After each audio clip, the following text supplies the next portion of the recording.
Nous sommes le 25 août 2021, c'est l'heure de la revue de la presse et des médias israéliens en direct de Jérusalem sur Radio Kalita.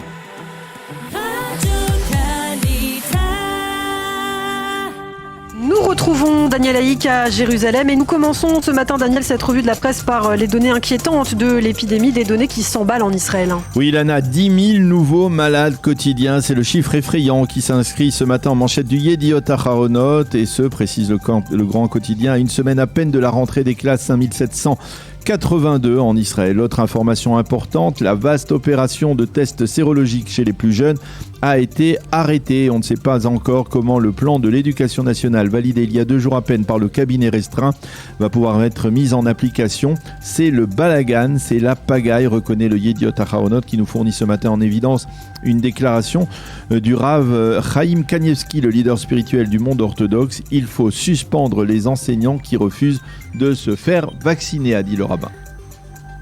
Et puis ce matin, dans le Israël Hayom, des déclarations assez fortes de celui qui a été le responsable national de la lutte contre le coronavirus, le professeur Roni Gamzou. Oui, et parmi les propos intéressants du professeur Gamzou, ceux que le quotidien gratuit a choisi de mettre en manchette, en évidence ce matin. J'ai dit à Naftali Bennett que le confinement était une solution de faiblesse. Selon le professeur Gamzou, il faut cesser de publier le nombre de nouveaux malades quotidiens en Israël et procéder à la rentrée scolaire le 1er septembre prochain comme prévu. Selon lui, l'aéroport Ben Gurion n'est pas le principal problème de l'épidémie. Le professeur Gamzou reconnaît que sur le plan micro, écrit-il ou affirme-t-il, la gestion de la crise n'est pas réussie. L'intégralité de l'interview du professeur Roni Gamzou sera publiée dans l'édition du vendredi du Israël Hayom. À propos de la rentrée du 1er septembre, de nombreux parents d'élèves regrettent qu'elle n'ait pas été reportée après les fêtes de Tishri. Certains disent qu'ils n'ont pas l'intention d'envoyer leurs enfants à l'école durant le mois de septembre. Et puis dans le Israël Hayom, toujours une autre donnée inquiétante. Il s'avère qu'un tiers des Israéliens qui sont décédés depuis le début de la 4e vague n'étaient pas vaccinés, ce qui signifie que 2 tiers étaient vaccinés. Lors de la 3e vague, 70% des décès étaient des non-vaccinés. Un expert de la santé publique affirme que le nombre quotidien de nouveaux malades va atteindre prochainement les 14 000. Et Ran Reznik, le spécialiste médical du Israël Hayom, écrit ce matin dans son éditorial « Le gouvernement israélien s'est conduit avec désinvolture et nous en payons aujourd'hui le prix ».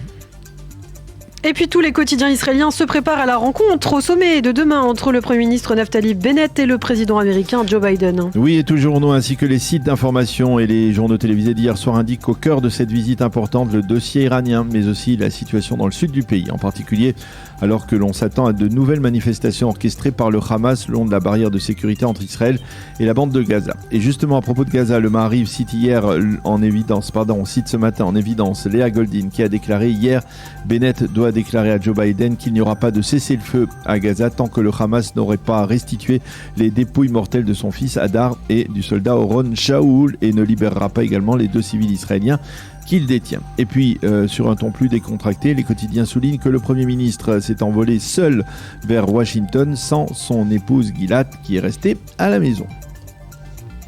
Et ce matin, Daniel, les éditorialistes s'expriment aussi sur cette première visite de Naftali Bennett à l'étranger. Oui, nous commencerons par Nahum Barnea dans le Yediot Aharonot qui parle d'une forme d'audition de Naftali Bennett à la Maison-Blanche. Biden et son administration voudront savoir si l'on peut compter sur Bennett. Quelle sera sa longévité politique ? Certes, écrit Nahum Barnea, personne à la Maison-Blanche ne dira si Bennett a bien passé l'examen ou non, mais lui-même devrait le comprendre très rapidement.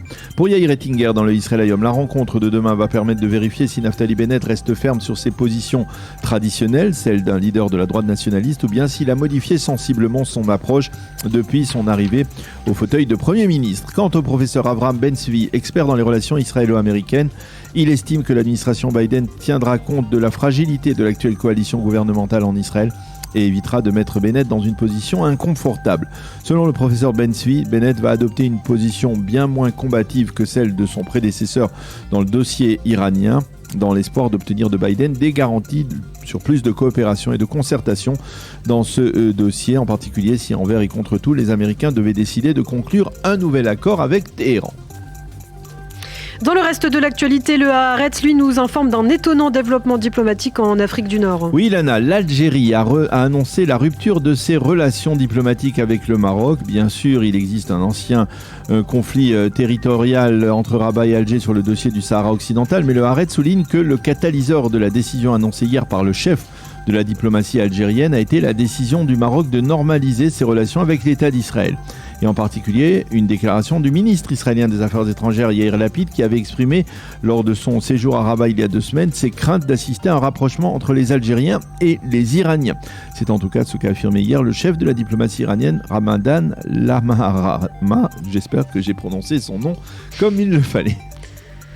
C'est très bien, Daniel. Et puis pour terminer, une double page historique passionnante dans le Yediot Aharonot, une double page qui nous ramène près de 60 ans en arrière à l'époque de la capture d'Adolf Eichmann par le Mossad. Oui, effectivement, Ilana, le Yediot Aharonot nous explique que c'est un journal allemand qui révèle l'identité d'un homme qui a joué un rôle déterminant dans la capture du tortionnaire nazi par les Israéliens. Cet homme était jusque-là inconnu. Il s'agit de Gerhard Klemmer. Klemmer était pendant la guerre un opposant farouche aux nazis. Il n'avait pas été enrôlé dans l'armée allemande en raison d'une maladie chronique héréditaire et à la fin de la guerre, il a quitté son pays pour s'installer en Argentine. Il a alors commencé à travailler dans une société à Argentine et quelques mois plus tard, en 1950, il a vu arriver un homme qui se faisait appeler Ricardo Clement. Mais Klemmer lui-même a très rapidement compris qu'il s'agissait d'Adolf Eichmann. Il a contacté les autorités allemandes en Allemagne, mais celles-ci n'ont pas donné suite à sa requête. Ce n'est qu'en 1959 que, lorsque Klemmer est rentré en Allemagne, qu'il a informé un procureur juif allemand, Fritz Bauer, et celui-ci a prévenu apparemment le Mossad qui a vérifié l'information, l'a confirmé et a donc lancé l'opération de capture audacieuse que l'on connaît du chef nazi.